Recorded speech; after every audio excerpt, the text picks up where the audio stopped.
Bhaja Govindam, verse 16. Disarmament of desires is the beginning of spirituality. Agre Vahnih Prsthe Bhanuh Ratrau Cubukasamarpitajanuh Karatalabhiksastarutalavasah Tadapi Na Muncatyasapasah. Bhaja Govindam, Bhaja Govindam, Govindam Bhaja Mudhamate. In front of the fire, at the back of the sun, late at night, he sits with his knees held to his chin. He receives alms in his own scooped palm and lives under the shelter of some tree. And yet, the noose of desire spares him not. O foolish mind, seek Govinda, seek Govinda. Let's listen to a story based on this verse. Lord Vithoba had found that Namdeva, his devotee, had not yet realized the supreme truth. And he was keen that this devotee of his learned this supreme truth. When Saint Jnaneshwar and Namdev once returned from their pilgrimage, Gora Kumbhar, another saint, gave a feast to all the saints in his place, and among them were Jnaneshwar and Namdev too. At the feast, Saint Jnaneshwar, in collusion with Gora, told Gora, "You are a potter by profession and are daily engaged in making pots and testing them to see which are properly baked and which are not. These pots before you, that is the saints, are the pots of Brahma. See which of these are sound and which are not." Thereupon Gora said, "Yes, Swami, I shall do so," and took up the stick with which he used to tap his pots to test their sound.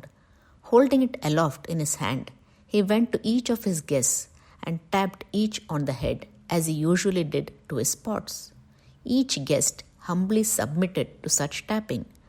But when Gora approached Namdev, the latter indignantly called out, "You potter, what do you mean by coming to tap me with that stick?"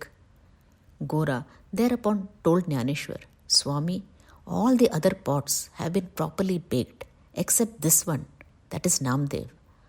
All the assembled guests burst into laughter.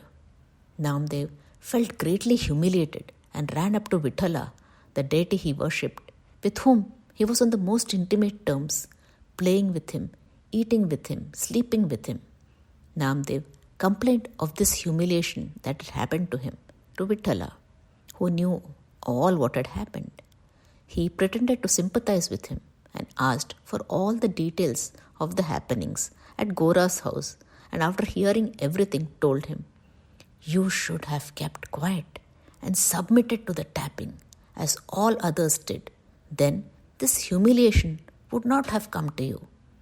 Thereupon Namdev cried all the more and said, "You also want to join others and humiliate me. Why should I have submitted like others? Am I not your close friend? Your child?" Vithala said, "You have not yet properly understood the truth, and you won't understand if I tell you.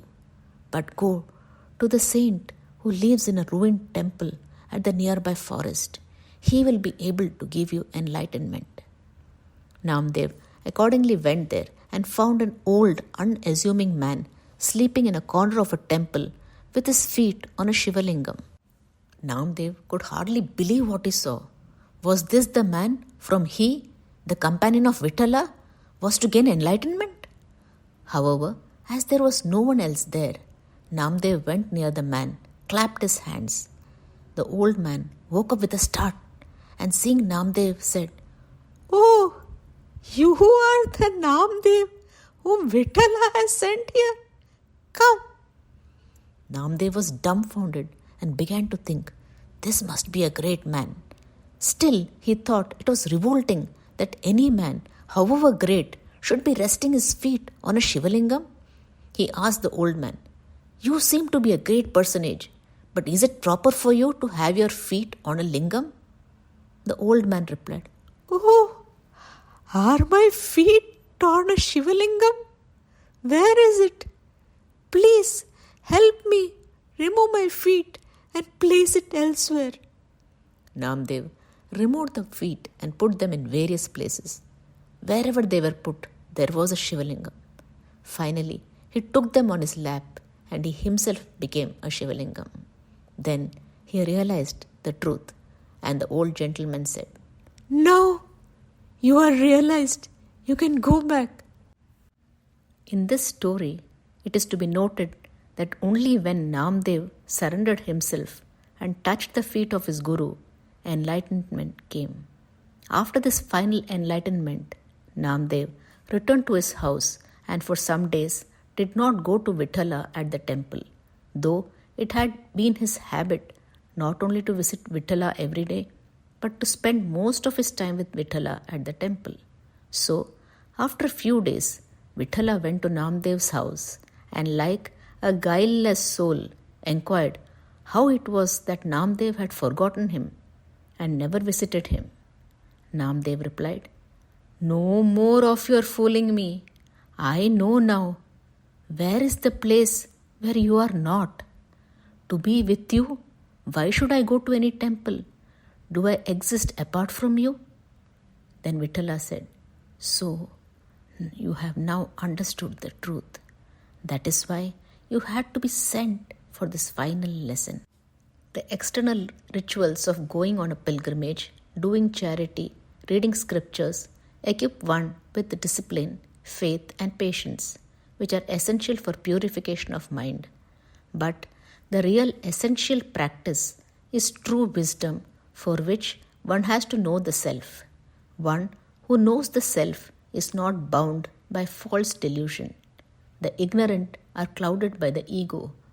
The ego is a substitute self and not the real self. Ego is edging God out. As we are not aware of our true state, there is presence of ego. The absence of true self creates the presence of the false self. However good we are externally, if we still have ego within, which clouds us, we will keep on having more desires. The Master says one should work on this and come out of the false self to the true self. So, O foolish mind, seek Govinda. Now a story for the students. This story on Guru can help students understand the role a Guru plays in the life of a student.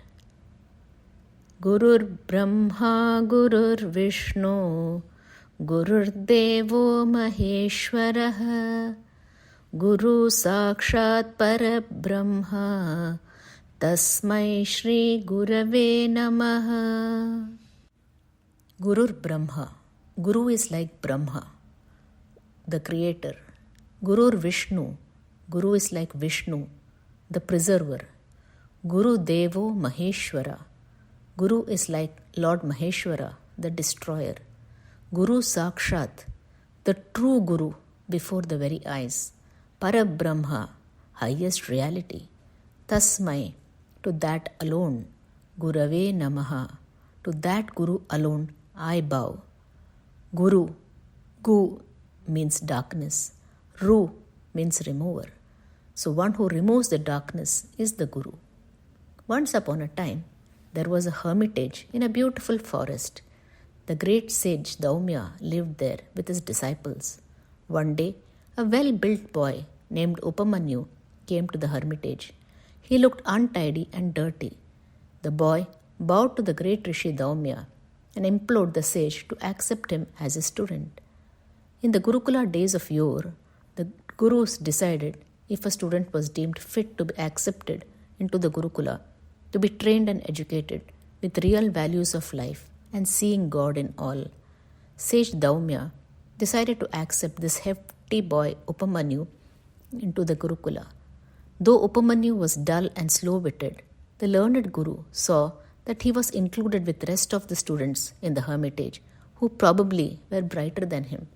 Upamanyu did not take much interest in his studies. Neither could he understand the scriptures, nor could he memorize them. He was disobedient and lacked many good qualities. Sage Daumya, an enlightened soul and an astute teacher, loved Upamanyu in spite of all his shortcomings. The sage loved him even more than his other brighter students. Upamanyu soon began to reciprocate his love for his guru. He was ready to do anything for his guru now. The guru gauged that Upamanyu was dull-witted due to his gluttony. Overeating or gluttony in students led to bad health and laziness. Such students were neither alert nor were able to think with clarity.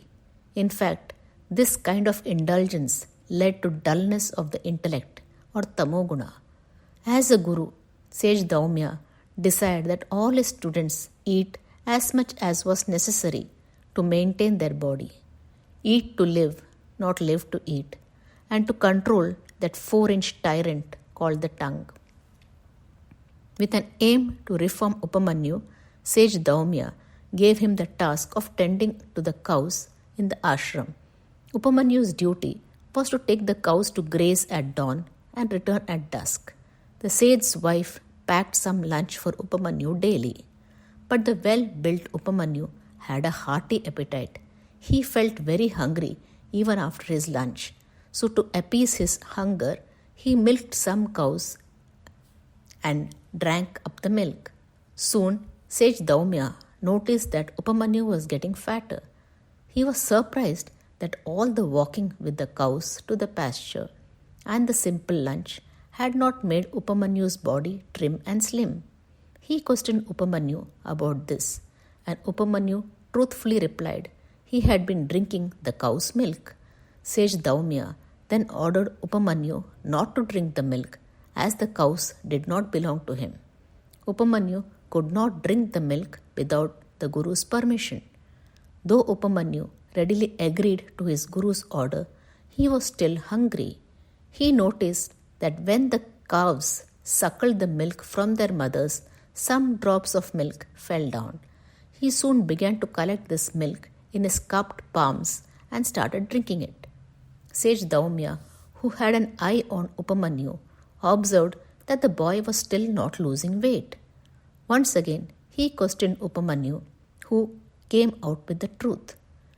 Sage Daumya patiently explained that drinking milk which fell from the cow's mouth was unclean and it could be harmful to his health. Upamanyu promised not to do this anymore.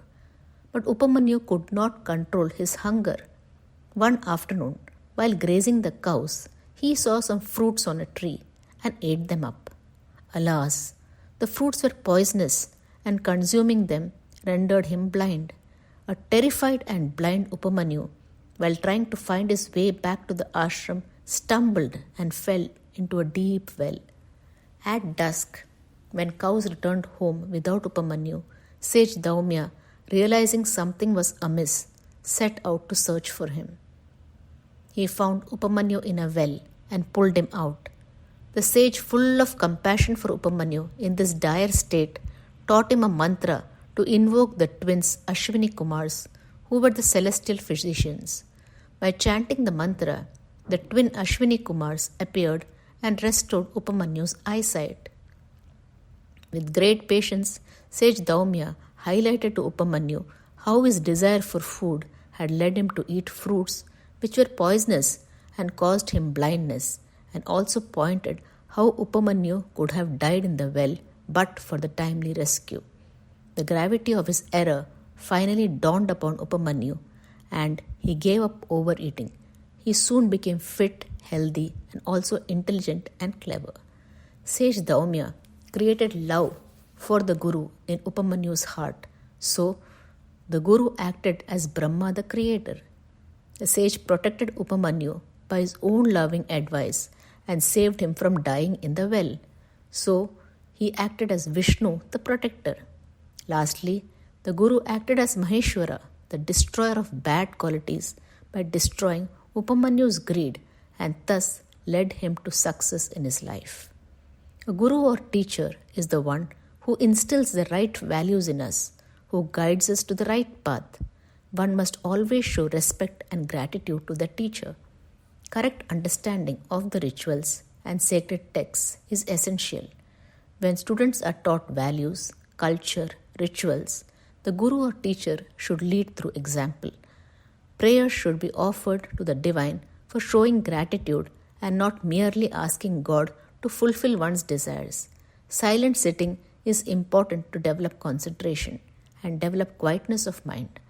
The significance of rituals like lighting lamp should be explained by the teacher as dispelling darkness through light and removing negativity through positive thoughts. They should be taught to love God and not to fear Him. This way, the Guru starts sowing the seeds of good values in the students, which will later help them in their spiritual path as and when they are ready for it. So, a right teacher or a Guru goes a long way in guiding the student in the right path. Jai Sai Ram.